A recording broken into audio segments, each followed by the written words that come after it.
रहस्य में है कि इसके बारे में हमें जानना जरूरी है। मीडिया में जो भी है, जहां भी काम कर रहा है, उसे यह एपिसोड जरूर देखना चाहिए। पिछले एक हफ्ते से बीजेपी के आईटी सेल के प्रमुख अमित मालवीय और द वायर के बीच एक युद्ध चल रहा है, जिसके बारे में हर मीडिया कर्मी और समाचारों में रुचि लेने वाले हर व्यक्ति को ध्यान देना चाहिए कि यह आखिर युद्ध क्या है। द वायर ने अक्टूबर के पहले सप्ताह में एक खबर छापी थी, जिसके अनुसार बीजेपी के अमित मालवीय को इंस्टाग्राम और मेटा की सारी सोशल साइट्स जैसे फेसबुक और व्हाट्सएप वगैरह में दखलंदाजी के विशेष अधिकार प्राप्त हैं। वो कोई भी एंटी बीजेपी पोस्ट को हटा सकता है और अपनी लगा सकता है। वायर ने लिखा कि इसके बारे में उन्हें इंस्टाग्राम के हेड ऑफ पब्लिक पॉलिसी ने खुद बताया है। मेटा ने जल्द ही इसका खंडन जारी कर दिया और कहा कि ये न्यूज स्टोरी से उनका कोई लेना देना नहीं है। वायर जो भी प्रकाशित कर रहा है वो सब कुछ मनगढ़ंत और झूठ है। अब अमित मालवीय ने वायर के एडिटर सिद्धार्थ वरदराजन, एम.के. वेणु और जानवी सिंह के खिलाफ एफआईआर दर्ज करा दी है।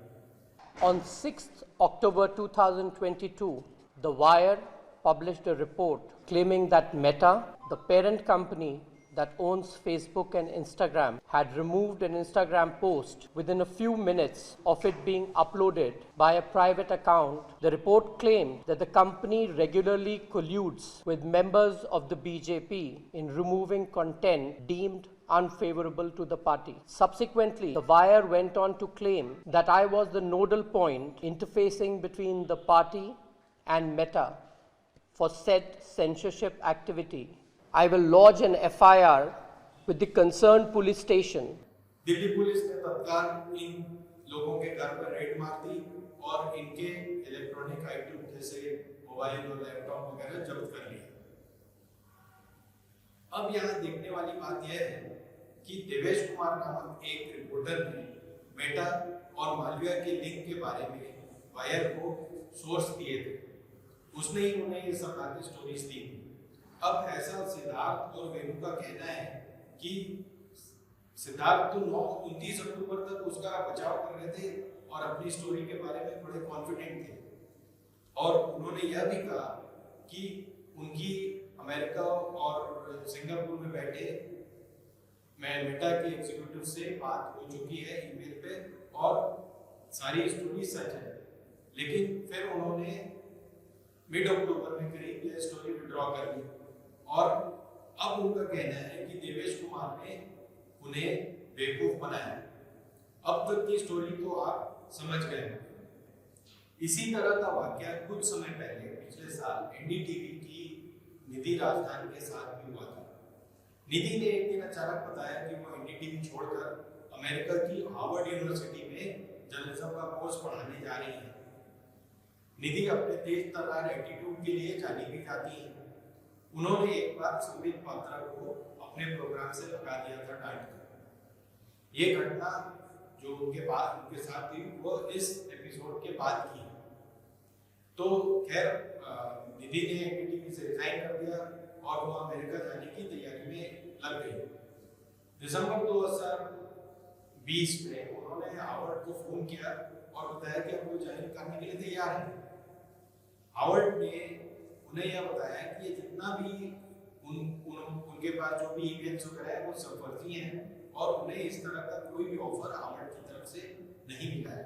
अब निधि को ना एनडीटीवी ने बताया ना उनके दोस्तों ने कि हार्वर्ड में जर्नलिज्म का कोई कोर्स है ही नहीं, और इस तरह के फर्जी इमेज और डॉक्टर डेटा से उन्हें बेवकूफ बनाया गया। अब इसके पीछे कौन लोग हो सकते हैं? याद रहे एनडीटीवी और वायर दोनों ही एंटी बीजेपी लुटेंस मीडिया माने जाते हैं। Nidhi Razdan opened up about her being scammed about being a faculty member at Harvard University. She said there is nothing to be ashamed of being a victim of a crime. अब यहाँ पर मैं आपको the wire के बारे में भी कुछ सच्चाई बताना चाहूँगा। मैंने 2018 से लेकर 2021 तक वायर के लिए काफी लेख लिखे हैं छत्तीसगढ़ और मध्य प्रदेश के ऊपर। और मैं आपको ये भी दावे के साथ कह सकता हूँ कि वायर एक बहुत ही अनएथिकल ऑर्गेनाइजेशन है और करप्शन में डूबा हुआ है।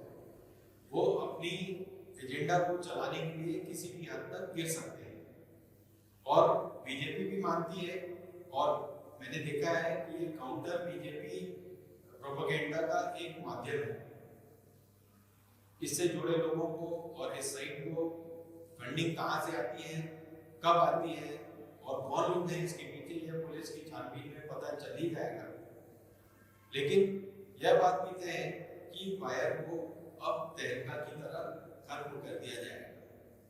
तो मैं यहाँ दो बातें कह रहा हूँ।